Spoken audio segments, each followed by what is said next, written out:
केंद्र के आगू महंगाई भत्ता और गृह भाड़ा भत्ता के मांग रहे के अधिकारी कर्मचारी फेडरेशन फिर आंदोलन के मूड में दिखत है। प्रांतीय निकाय के आह्वान में अधिकारी कर्मचारी फेडरेशन डीए लले के चरणबद्ध आंदोलन के शुरुआत करे है। यही कड़ी में पहली चरण में बिलासपुर के अधिकारी कर्मचारी फेडरेशन रैली निकाल के मुख्य सचिव छत्तीसगढ़ शासन के नाम एसडीएम ला मांग पत्र सौंपीस। ए दौरान कर्मचारी मन मांग रहे के जम के नारेबाजी घलोक करीन। फेडरेशन के पदाधिकारी मन बताइस के उनकर केवल एक ही मांग है, महंगाई भत्ता के।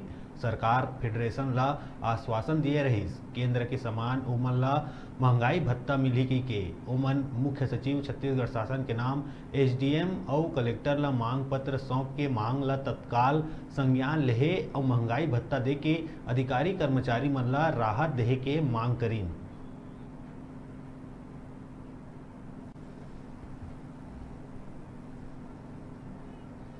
फेडरेशन के तहसील इकाई की तरफ से हमारे कर्मचारी और साथियों के साथ में माननीय एसडीएम साहब के यहाँ ज्ञापन देने आए हैं। इसमें हमारी मुख्य मांग जो है वो केंद्र के समान देने की है, भाड़ा महंगाई भत्ता देने की बात है। साथ ही 7वें वेतनमान की तरह हम चाहते हैं गृह भाड़ा भत्ता भी दिया जाए। ये मुख्य रूप से हमारी मांग है। एरियर्स की भी मांग हम करते हैं, क्योंकि जो भी केंद्र से पीछे हैं हम तो उसका हमको एरियर्स मिलना चाहिए। अभी 5% जो बढ़ाया गया उसका भी कोई हिसाब किताब नहीं, ना ही कोई एरियर्स की बात कर रही सरकार। हम चाहते हैं कि बहुत ही क्लैरिटी के साथ सरकार स्पष्ट रूप से अपना जो भी बात रखती है हमारे सामने रखे।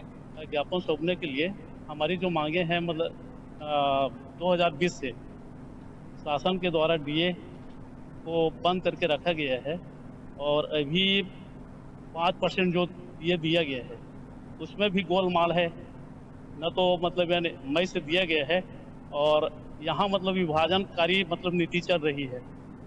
यहाँ मतलब विद्युत मंडल वाले को पूरा 34% दे रहे हैं, वैसे ही मतलब यानी जो आईएएस अधिकारी हैं उनको 31%, हम लोगों को 22%। इस प्रकार से मतलब यानी 3 प्रकार का भेद कर्मचारियों को किया जा रहा है।